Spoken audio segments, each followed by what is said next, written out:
Conexão Esperato. Uma produção Esperato Investimentos. Tudo o que você precisa saber sobre o mundo dos investimentos.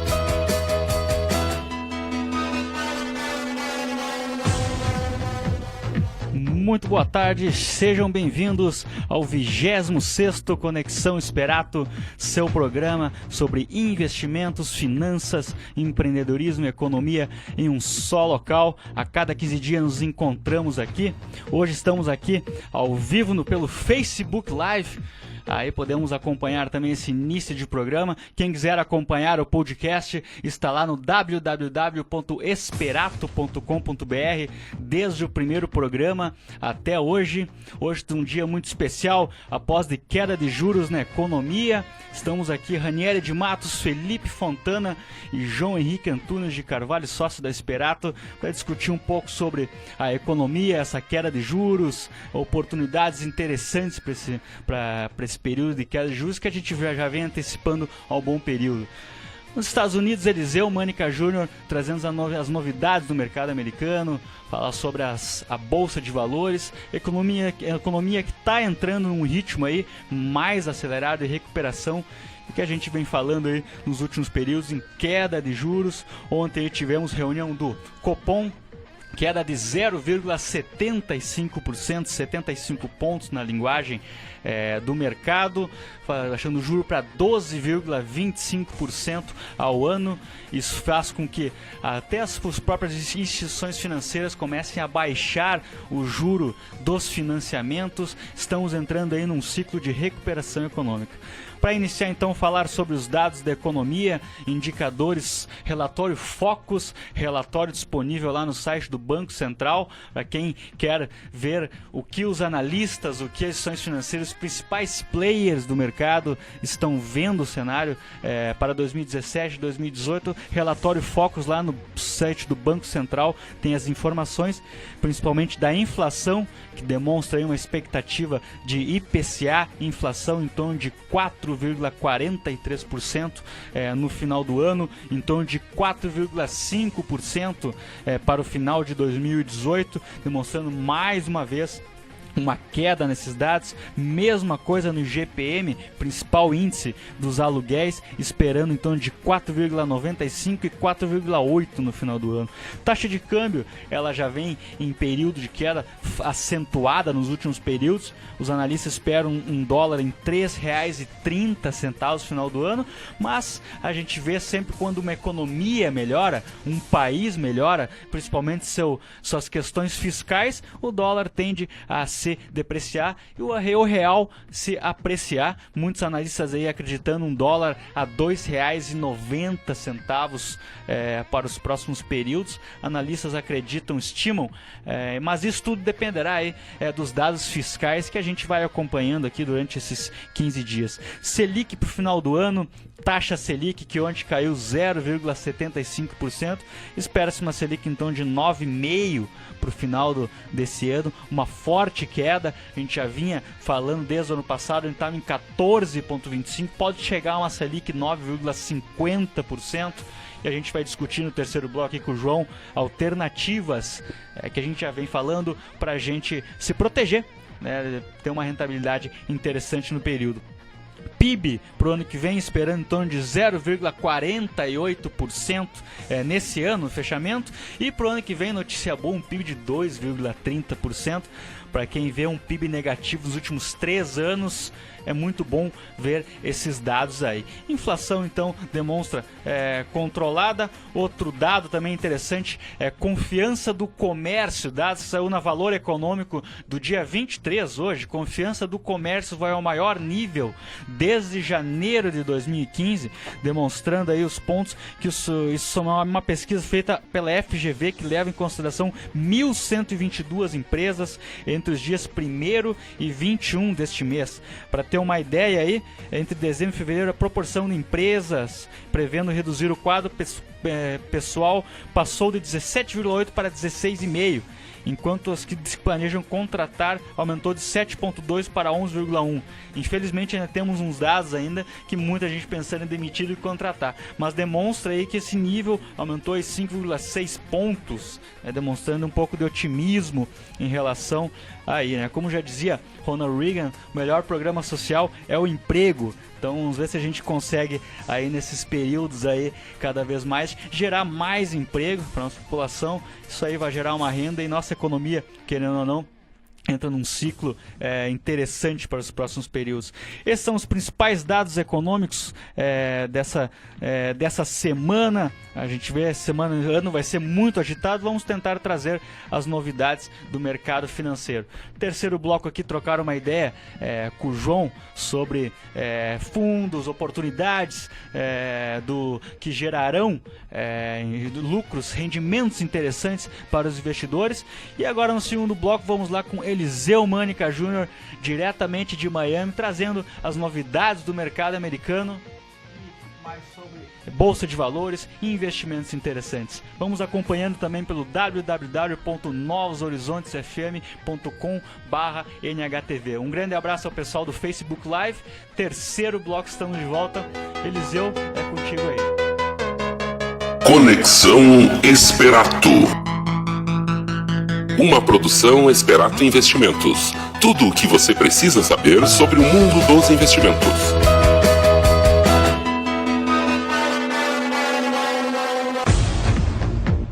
Uma boa tarde a todos.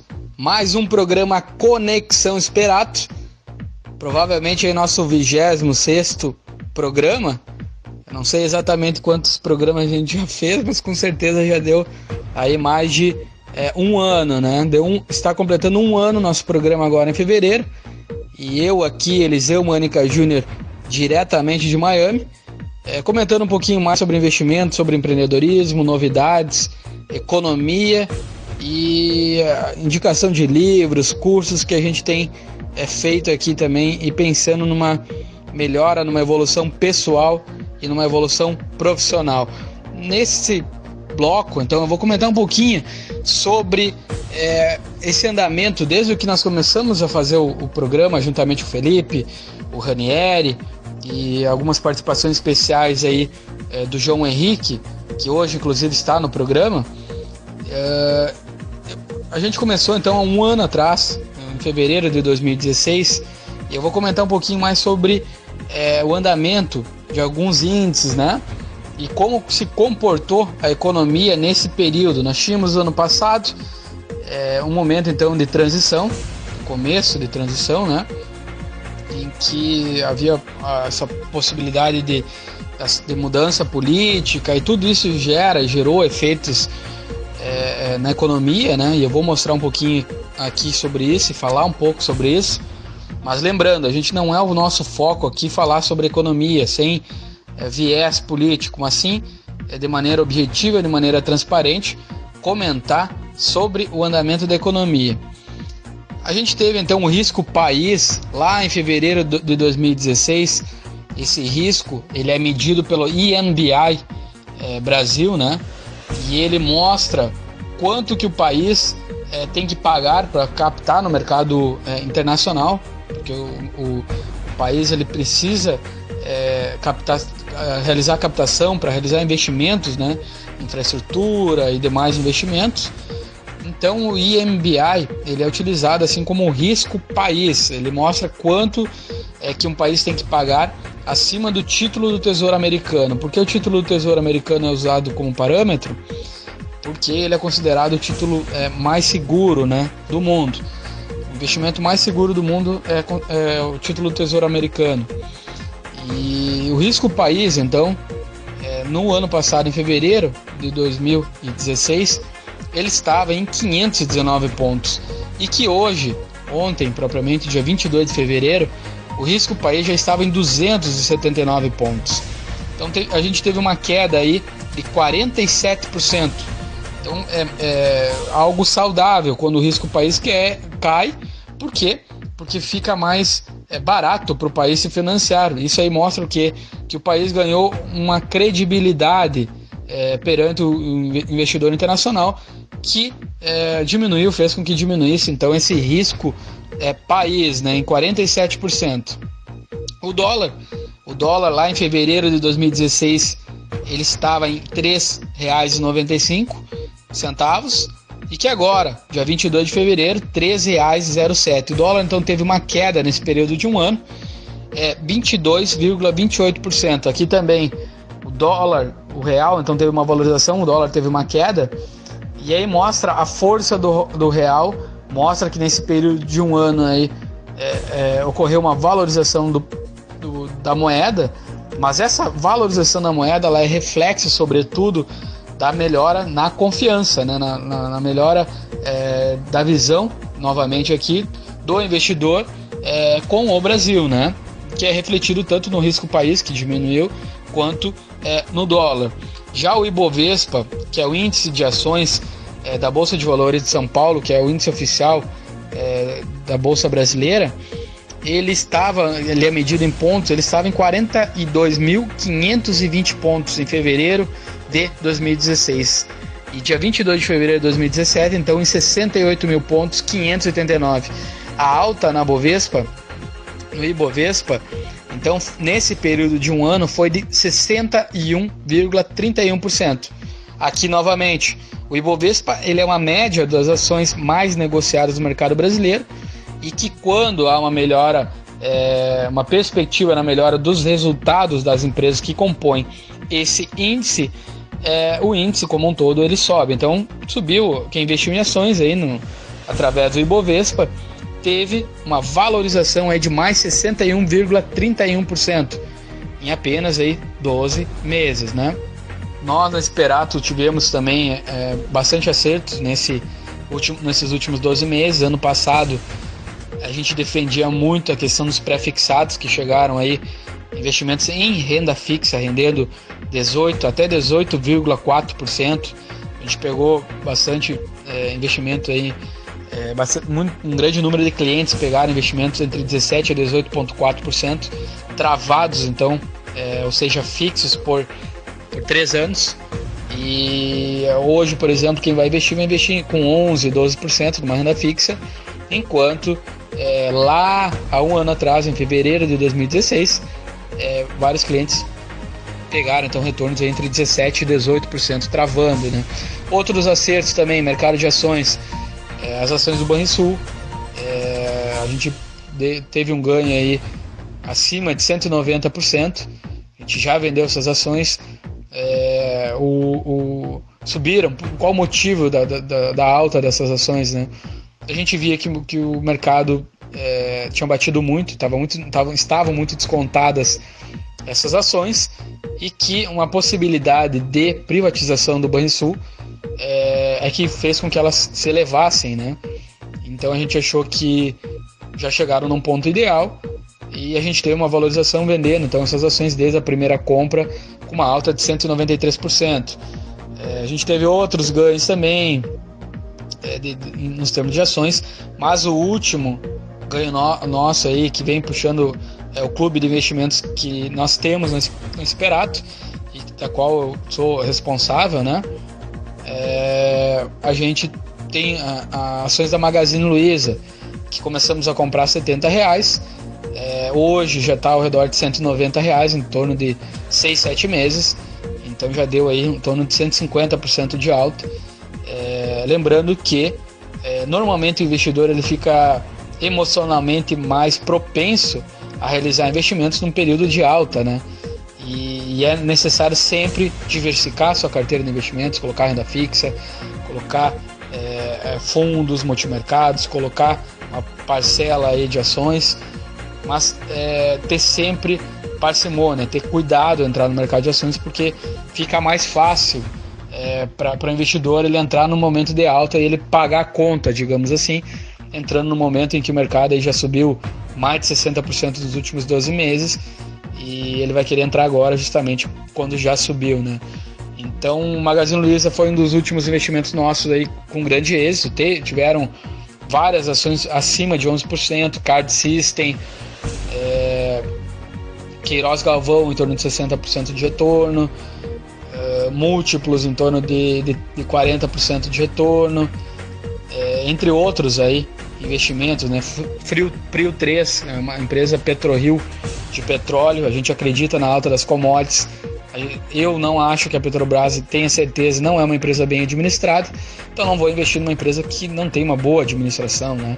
Então a gente acha que vai subir o petróleo, já subiu, já vem subindo, então vamos investir numa empresa que tem uma boa administração. Então no caso o PetroRio, que subiu aí em torno de 40% em 2 meses e meio.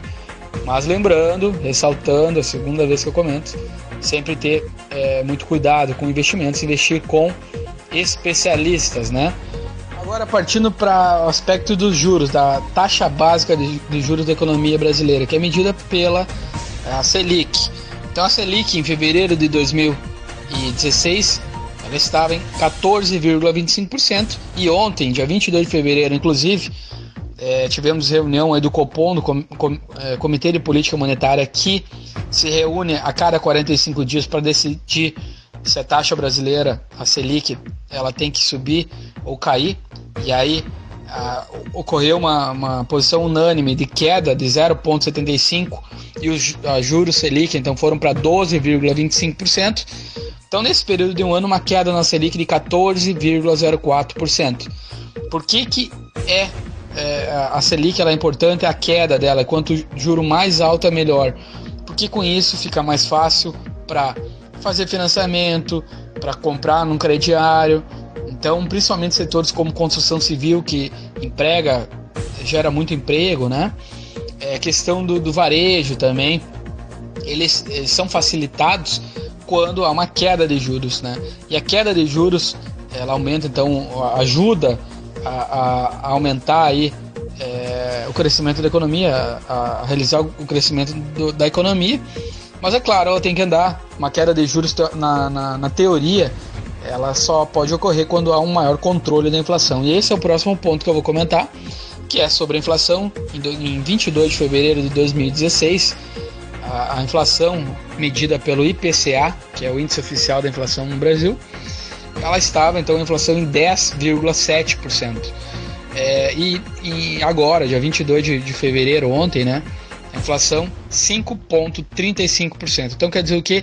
Exatamente uma queda na inflação de 50%. Só para efeitos de comparação, Eliseu, quanto é que é o juro, quanto é que é a inflação aí nos Estados Unidos? A inflação oficial aqui dos Estados Unidos medida pelo CPI, Consumer Price Index, é em torno de 2% ao ano. Então enquanto o Brasil hoje, mesmo com a queda de 50% na inflação nesse um ano, a inflação ainda está em 5,35% no Brasil, uma queda grande, que é muito bom, que é saudável para a economia como um todo, e aqui nos Estados Unidos é ao redor de 2% ao ano, então a inflação, né? E daqui para frente, como é que vai ser a economia brasileira? A gente acredita numa evolução do PIB, do crescimento da economia. A gente passou os últimos 3, 4 anos aí na maior crise da história brasileira, mas o país já vem dando sinais, né, da confiança no varejo, confiança do consumidor, e uma melhora na economia, já está ocorrendo uma melhora na economia, como a gente pode ter verificado nesses indicadores que eu passei, né, que mostram claramente, de maneira objetiva, sem viés, mas sim uma melhora na economia, e que vai melhorar, né? Esse ano aí a gente pode ter um PIB positivo, e ano que vem crescer mais ainda, em torno de 2%, que é mais do que isso que a gente teria que crescer, né? Porque a gente é um país ainda emergente, tem muito a construir, muito a evoluir, né? Infraestrutura e investimentos a serem realizados. A gente notou nesses últimos 12 meses uma grande evolução. Em termos de investimentos, quem foi o ganhador desses últimos 12 meses?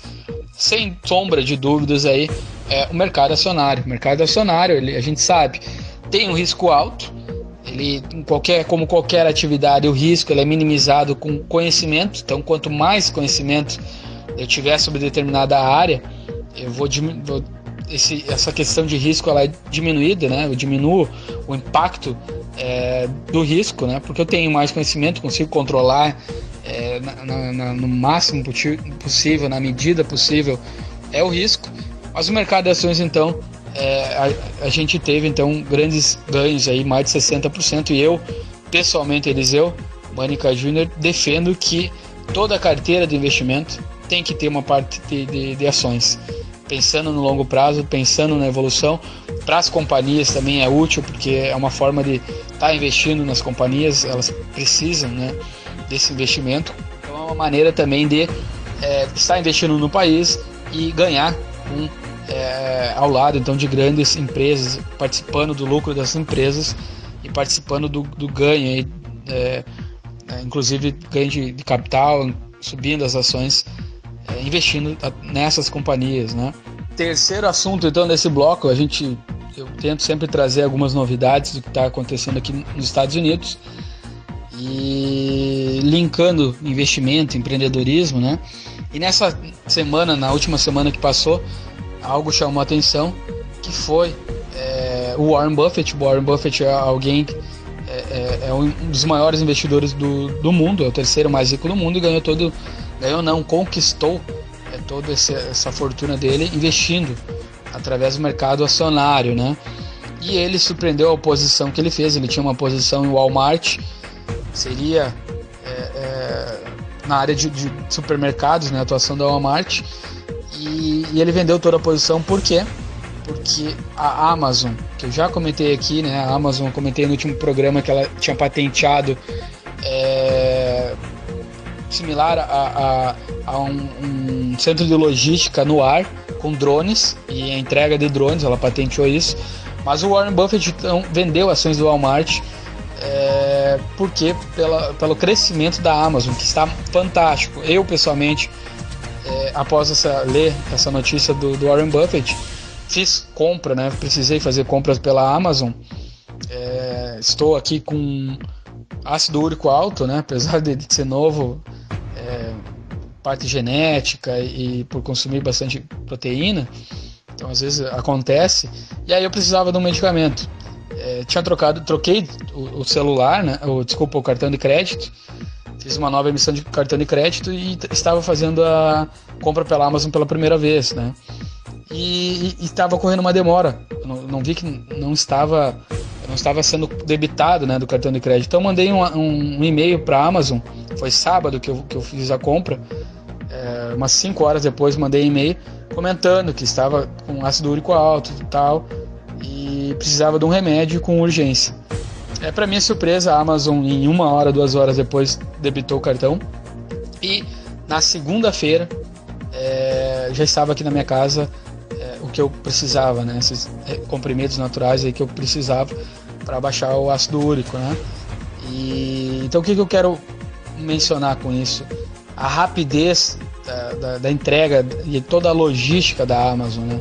Não é à toa que ela vem crescendo, não é à toa que ela vem inovando e que está transformando aí o meio em que se faz compras, né? Eu já comentei aqui que é possível através de um botão na sua casa. Você compra o botão aí por $5, R$4,95, e esse dispositivo você aperta 1, 2, 3 vezes, e em alguns locais dos Estados Unidos, você apertando, a Amazon já manda, você é debitado no cartão de crédito, mas a Amazon já manda aquele produto para você diretamente da sua casa, sem precisar sair de casa, né? Então a Amazon vem revolucionando o mercado, e em qualquer área que a gente atua, a gente tem que estar atento nessas novidades para mudar, para melhorar, né? Tanto pessoalmente quanto profissionalmente, né? Passando então para outro assunto, a gente sempre tem aqui a tradição de indicar livros, né? Mas nesse bloco nesse programa eu não quero indicar livro, mas sim indicar cursos, né? A gente vem notando um aumento na disponibilidade cada vez mais de conteúdos, cursos grátis via internet, e aí tem uma promoção na Udemy, udemy.com.br, em que existem cursos lá com R$38, e eu acredito, para você que quer ter um retorno maior, ganhar mais capital, não focar em dinheiro, mas sim focar numa melhora pessoal, numa evolução profissional, agregar mais valor no que você faz, procurar gerar valor então para o seu cliente, se você atende um cliente, procurar ter mais conhecimento sobre o produto que você vende, táticas de negociação, de vendas, enfim, evoluir pessoalmente e profissionalmente, porque o dinheiro vem. Você primeiro tem que,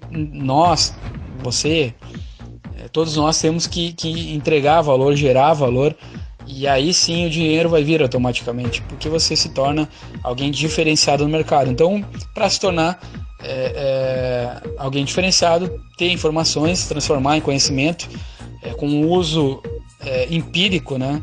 Colocando em prática essas informações, transformando em conhecimento, e uma dessas maneiras é realizar cursos. E o Udemy, com promoção de cursos, não ganho nada com isso, né? Não estou ganhando nada, mas são cursos muito bons e que eu indico, né?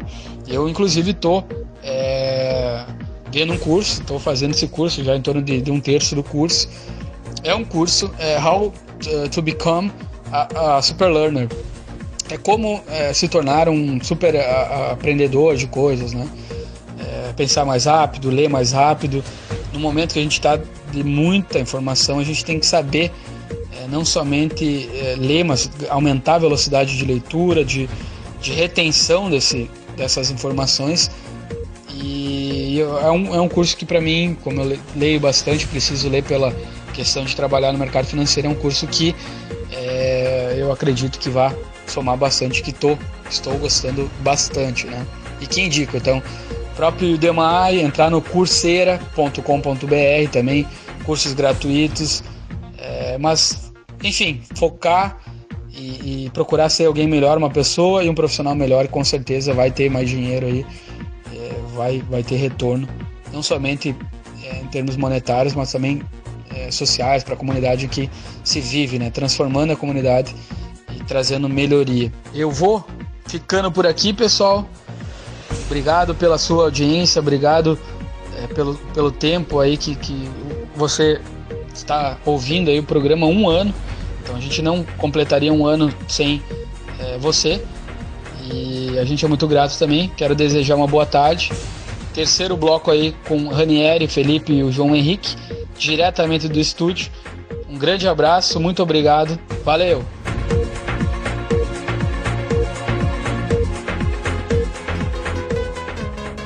Conexão Esperato.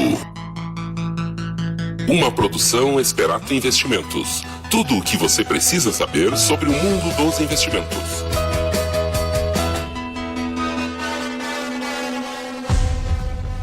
De volta no terceiro bloco, depois Eliseu Mânica Júnior, diretamente de Miami, trazendo informações do mercado financeiro, dando dicas interessantes aí, até para capacitação, né? O Udemy, uma dica bem interessante para quem quer buscar uma capacitação em várias áreas, cursos baratos, empreendedorismo. Então, Eliseu Mânica Júnior sempre trazendo aí algo interessante que pode ser utilizado no nosso dia a dia, né? Estamos aí de volta pelo Facebook Live, também ao vivo também pela Rádio Novos Horizontes, 26º Conexão Esperato, 1 ano de programa, estamos comemorando aí 1 ano no ar, de muitas gaguejadas, e aos poucos a gente vai melhorando. Acho que esse é o objetivo, essa é a ideia empreendedora, né, de buscar sempre o melhor, né? Bom, estamos aqui hoje com o nosso sócio João Henrique Antunes de Carvalho, sempre é um prazer tê-lo aí, para trocar informações, um amplo conhecimento aí, de muita experiência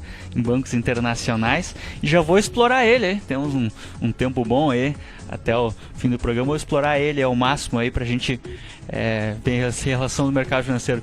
Não só uma perguntinha legal, uma dúvida aí do pessoal que tem pintado bastante. A gente já vem discutindo a questão da baixa dos juros aí desde agosto, setembro, já vem com esse controle da inflação, né? E o investidor da região, principalmente onde a Esperato está inserida, ele descobriu aos poucos algo a mais, que existe vida além da poupança, né? Buscou aí a ideia do CDB, do LCI, né? Porém, pela tua experiência aí de private bankers, principalmente em grandes centros, São Paulo, Curitiba, Porto Alegre, onde trabalha com grandes carteiras, né? Existe lá, esse investidor trabalha muito com a ideia do fundo de investimento, né, para esse período. Queria que tu comentasse assim, como é que é essa rotina, como é que é nesses grandes private bankers, esses grandes investidores, como é que eles levam em consideração a ideia do fundo de investimento aí? Boa tarde, Felipe. Boa tarde a todos os ouvintes. A recíproca é verdadeira no que diz respeito ao prazer de estar aqui de novo. Realmente o cenário está mudando, né? E o Eliseu comentou no discorrer ali da explanação dele, a questão de da economia, né? Do atual cenário econômico que vem mudando. A gente esperava já essa mudança. E ela é importante para a economia do país, ela é importante para os investidores, principalmente para o empresariado, para que haja um reaquecimento da economia e o país finalmente possa voltar a crescer, né? É fato que há uma distância entre o discurso e a prática, né? Não é uma coisa que vai acontecer agora, em 2017, o cenário já se mostra mais positivo, mas no mercado financeiro e na economia as coisas não acontecem em meses, né? Elas acontecem em anos. Exato. Então, é estrutural, né? Exatamente. Então, essa mudança estrutural que está começando a ser construída, eu acredito que a gente vai colher esses frutos lá em 2018, né? Mas a gente não pode esperar chegar a 2018 para se posicionar, para formatar nossas estratégias e os nossos planos, né? O momento é agora, para que nós possamos participar dessa colheita positiva, desses frutos que terão lá, talvez já no segundo semestre de 2017, mas principalmente em 2018. A pergunta que eu gostaria de fazer aos investidores é a seguinte: você está preparado para conviver com juros nominais de um dígito, né, que a gente tanto aspira, né, na casa de 9% ou de até mesmo 8%, como se fala para o final de 2018? Eu desconfio, Felipe, que ninguém está. Exatamente. Né? Porque nós brasileiros somos muito mal acostumados no que diz respeito às taxas de juros. Sempre tivemos taxas muito altas, o que é ruim para quem paga, mas é bom para quem investe. Né? E aí fica fácil você buscar uma rentabilidade acima da poupança, acima da inflação, você obter um juro real, né? que nada mais é do que o juro real provém daquilo que você ganha descontado a inflação. Né? Que é o principal, né? Que tem que levar em consideração na carteira, né? O juro real, né? É o que efetivamente entra no teu bolso. Exato. Né? O resto é mera correção monetária. Né? Então, assim, nós ainda somos um país que trabalhamos com juros reais consideravelmente elevados. Né? Hoje o juro real deve estar rodando aí em torno de 5%, o que é muito bom. Né? Se a gente falar em economias maduras, em mercados mais desenvolvidos, como o mercado norte-americano e europeu, isso é sonho para um americano e para um europeu. Isso não existe no renda fixa nesses mercados. E aí, já levando a conversa um pouco para o lado da pergunta que você fez, é aí que demanda uma reeducação. Né? O investidor tem que se reeducar e conhecer outras modalidades para que possa suprir esse gap que vai acontecer, que já está acontecendo. A Selic caiu 0,75 ontem, estamos a 12,25, sendo que há poucos meses atrás nós estávamos a 14. Né? Então já temos aí um gap de 1,75, que já poderíamos dizer que são 15% a menos de juros. Exatamente. Na taxa. Estimamos e trabalhamos com uma projeção de Selic para final do ano entre 9 e 9,5. Né? E há quem fale de 8 para o ano que vem, final de 2018. Tudo dependerá sempre do controle da inflação, né? Isso vem ocorrendo muito bem. Sim, natural, né? No controle, o juro realmente ele vem com essa queda, né? É isso mesmo. À medida que a inflação e o principal índice, como o Eliseu comentou antes, o IPCA, que é nosso principal índice de inflação, vem mostrando esse arrefecimento e um certo controle, aí se forma o cenário ideal para que o governo acelere ainda mais essa queda de juros. Perfeito. Né? Nós apostávamos ontem em 1%, veio 0,75%, talvez venha 1% na próxima, né? Por que não? Já que a inflação, grande chance. Já que a inflação vem mostrando esse arrefecimento regular, vamos dizer assim. Né? Mas a pergunta que eu gostaria de fazer, a reflexão que eu gostaria de deixar é essa. A gente está preparado para isso? Porque é muito fácil você colher juro de 15%, 16% ao ano num cenário de Selic de 14%. né? Esse 16% ao ano que nós tivemos o privilégio de comprar há um tempo atrás, né? As nossas carteiras têm isso, nós temos falado disso aqui nos programas já há um ano. Quem nos ouve lembra que nós já vimos traçando esse cenário, porque acreditávamos nisso e sabíamos que o Brasil precisa disso, né? E só bastava esse controle inflacionário para que as coisas começassem a acontecer. De novo, é um início, né? Talvez seja bastante superficial ainda esse controle, mas é fato que com esses movimentos de corte de juros, o juro, que é o custo do dinheiro, torna o dinheiro mais barato, e isso rapidamente reaquece a economia, porque vai ter mais crédito, o dinheiro vai estar mais acessível a todos, né? E isso melhora para todo mundo no mercado. O dinheiro na economia real, né? Hoje o Brasil, por ter esses juros, como eu tinha falado, o gringo, como a gente fala, o americano, ele vem para o Brasil, o juro dele lá é 0,55 ao ano. Então ele vem para o Brasil, vê um título de inflação mais 6, como a gente tinha. Ele acha fantástico. Ele acha fantástico. Esse dinheiro vai somente para renda fixa, né? E é muito legal essa questão do juro baixo, que esse dinheiro aí começa a ir para o setor produtivo, né? E todo mundo aí do mercado tem que buscar um pouco mais de risco, né? É isso que vai gerar o crescimento, né? É o setor produtivo. Exato. Né? E você falou do IPCA mais 6, que para qualquer estrangeiro é fantástico. Nós reclamamos e queremos um IPCA mais 7, que não é sustentável, né? Porque isso é dívida pública. Quanto mais caro a dívida pública, pior para o país. Alguém paga isso, né? Então a situação realmente ela não tava legal, porque nós estávamos com juro alto, com uma inflação alta, com o real depreciado, né? E com a dívida pública pagando um juro mais alto. Então é importante que haja esse recuo. Para o investidor, tem uma sensação, principalmente o investidor conservador, num primeiro momento ele não tem uma sensação boa, porque ele estava acostumado a ganhar 14%, 15% e vai ganhar agora 1% líquido, né? Aquela questão exatamente, do 1% líquido. O tão sonhado 1% líquido, né? Agora vai voltar a ganhar um 0,8%, um 0,7%. E aí vai voltar aquele questionamento de pô, mas será que a poupança então não é interessante de novo? A poupança nunca é interessante, né? Porque a poupança, infelizmente, ela perde para a inflação. Exato. Então, assim, você ficar atrelado a uma taxa de juros de TR mais 6, como é a poupança, num país em que o IPCA já perfaz essa TR mais 6, você não está sequer corrigindo ou mantendo o seu poder de compra, né? Então, poupança efetivamente não é investimento. Nós temos que falar de CDI, de Selic, que é a taxa básica de juros, que é o custo do dinheiro. E é a partir deste custo que eu tenho que buscar uma performance para que eu realmente venha a ganhar dinheiro, vamos dizer assim, com os investimentos. E, respondendo então a tua pergunta de como que os grandes investidores se comportam nesse cenário, fatalmente eles têm que se reinventar, têm que migrar para outras frentes, né? E fundos de investimento, entre outras, né? O Eliseu falou de bolsa, que obviamente vem numa tocada diferente nos últimos meses, e a bolsa é cíclica, então ela já vem há alguns anos tomando tombos. É bastante provável que com o reaquecimento da economia as empresas venham a performar e os papéis na bolsa consequentemente também, né? Então, mas não vou falar aqui de renda variável, vou manter a minha conversa linkada com os juros, que é uma postura mais conservadora e uma conversa mais básica, né? Não tem jeito, você vai ter que buscar alternativas, né? E essas alternativas nos remetem imediatamente a fundos de investimento. Por que fundos de investimento?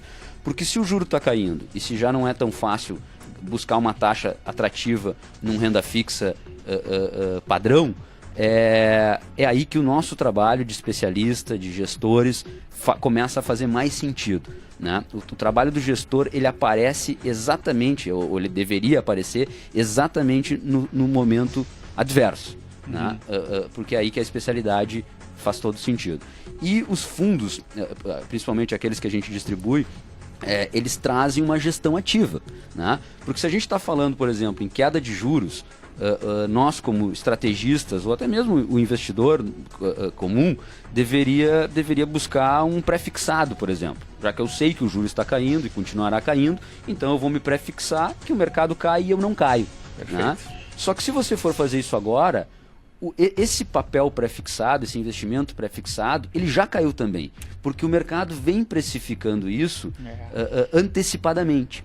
E o gestor do fundo, ele consegue então antecipar essas posições, porque esse cara comprou lá atrás o papel que estava pré-fixado a 15, ele comprou o papel que está IPCA mais 7, né? Ele comprou uma letra financeira que nós tivemos o privilégio de ter há um ano atrás, né? Fevereiro do ano passado, nós tínhamos 18% no pré-fixado. 18%. É. Então, se o juro cair para 9, este papel que a gente tem na mão vale 200%. 200%. Né? Do que as pessoas normais estão ganhando. Exatamente. Tem como comprar isso de novo agora? Obviamente não. Agora esse mesmo papel já está a 11%. Mas nós temos lá na carteira do fundo. Então esses fundos de renda fixa, fundos referenciados, fundos multimercados, eles vão colher agora aquela estratégia que já foi montada em 2015 e 2016, que é o que todos nós deveríamos ter feito, mas não é tão simples assim de fazer se você não tá, se o seu dia a dia não é esse. Exatamente. Né? Então, assim, faz muito sentido a gente falar de fundos agora e faz muito sentido a gente questionar os investidores, porque, por exemplo, nós tivemos algumas reuniões aí durante essa semana com pessoas de fundos de pensão, né? E a meta atuarial de um fundo de pensão é 6% acima da inflação ao ano. Esse cara vai ter que se mexer. Porque se a Selic cair para 9 e o PCA cair, como você falou, para 4,43, que é a projeção, ou até mesmo 4,5, nós vamos ter um juro real de 4 ou 13,5. E aí, como é que faz? Muito longe do 6, né? Como é que faz para buscar o 6? Exato. Né? Então você vai ter que partir para uma gestão ativa, você vai ter que se inteirar de outras coisas que não são mais só os tão conhecidos papéis de renda fixa, LCI, LCA, CDB e título público federal. Exatamente. Não estou dizendo que isso é ruim, isso é sempre bom. Aumenta né? a responsabilidade do gestor, né? É isso aí. No sentido de trazer esse algo a mais. Né? Mas também gera a oportunidade de mostrar que a gestão faz sentido, desde que ela obtenha esse algo a mais. Com né? certeza. Por isso que a gente fala bastante em gestão ativa. Fundos de renda fixa, que carregam papéis pré-fixados, fundos multimercados e, por que não, fundos imobiliários. Né? Os fundos imobiliários, eles também tendem a se valorizar num cenário de juro baixo. Né? Já vemos acompanhando isso, já está acontecendo isso, mas o que eu quero dizer é que do 12,25 para o 9 ainda tem um caminho e tem muita coisa que pode ser plantada e colhida nesse caminho. Né? Os fundos imobiliários é bastante procurado por aqueles investidores que buscam, por exemplo, isenção de imposto de renda. E, de novo, em linha com a resposta à tua pergunta, o grande investidor que está lá numa LCI, numa LCA, né, que colhe aí um 95% líquido do CDI, que era 14%, e ele gosta disso porque isso é isento de imposto de renda, como é que ele faz agora? Ele fica no 95%, que vai ser 95% de 8% ou de 9%, não mais de 14%? Ou ele se direciona para alguma outra coisa? Por que não um fundo imobiliário? Que você tem a mesma isenção fiscal, né? Não paga imposto de renda e colhe aí dividendos em linha com os fundos patrimoniais e com a atual situação econômica. Né? Mas eu acho que o grande player desse novo cenário, sem dúvida, serão os fundos multimercados, porque o nome já diz, né? Eles são multimercados. Eu não estou só neste ou naquele mercado, né? Eu estou diversificado. E são esses mercados diversificados, que não é só o de juros e de inflação, que nos trarão ganhos um pouco acima, vamos dizer assim, dessa taxa básica. E até lá no site da Esperato.com.br tem um blog lá, e lá pode acompanhar o artigo que até fala sobre alternativas de investimentos, momento de queda de juros, que fizemos lá em agosto, né? Depois fizemos algumas palestras aí, e lá a gente tem um histórico de como se com o índice de fundo multimercado, ele anda em períodos de alta e queda de juros, né? Perfeito. Então ali mostra aí que historicamente os fundos multimercados tendem a performar acima de 110, 111% do CDI em períodos de queda de juros, como essa questão que o João explanou muito bem, né? O gestor lá, ele já buscou um título de 14, 15% em PCA mais 8%, querendo ou não, se a gente conseguir aí num título pré ou inflação de 12% ao ano e o fundo e a Selic for para 9%, 125%, 130% CDI. Então é natural a gente migrar aos poucos, sempre lembrando, levando em consideração o perfil do investidor, né? Sempre cada um tem um perfil conservador, moderado. Na verdade, a gente só busca na carteira moderada buscar né, uma parte, um percentual dessa carteira do multimercado. Claro, a gente sempre busca o resto em renda fixa, CDI, isso aí, mas a gente faz um direcionamento dela aumentando o percentual, né? Mas tudo isso aí depende sempre do perfil do investidor, né, João? Isso. E da gestão ativa, né? Para deixar bem claro, o que é a gestão ativa? É esse movimento que você deveria parar e fazer porque o cenário está mudando, você tem um cara fazendo isso para você. Né, que é o gestor e que é um especialista em fazer isso. Né? Então o fundo de gestão ativa ele é muito legal porque a gente chama também de fundos balanceados, né? O cara vai balanceando a carteira para lá ou para cá conforme o cenário vai se desenhando. E tem a questão do imposto de renda também, né? Porque as pessoas, se elas forem, a cada momento que sai uma notícia ou que muda o cenário, você for realizar o que você tem para comprar outra coisa, você paga imposto de renda, você deixa um pedaço de dinheiro no caminho e eventualmente a hora que você chega para comprar, aquilo que você tinha visto já não está mais disponível. Né? O fundo faz isso dentro da carteira. Né? Então isso é a gestão ativa, é fazer esse balanceamento conforme o cenário vai se desenhando. Show de bola, sempre aprendizado aqui com o João, trazendo aí toda essa vivência aí de mercado internacional, muita experiência, grande prazer aí, João, tê-lo. Obrigado, no dia de hoje. Bom, mais uma vez um alto nível de conexão Esperato, 26º programa, ao vivo mais uma vez pelo Facebook Live, sempre tentando inovar para levar a informação da melhor maneira para o nosso ouvinte. Esse programa vai estar disponível no www.esperato.com.br. Você pode lá acompanhar todos os programas desde o início, nós gaguejando até hoje, sempre melhorando. Esperamos que espero que a gente tenha melhorado, né? Mais uma vez agradecendo ao De La Rue, a todos aí, Eliseu Mânica Júnior diretamente dos Estados Unidos, e daqui 15 dias estamos de volta com as melhores informações do mercado financeiro. Até mais, grande abraço a todos.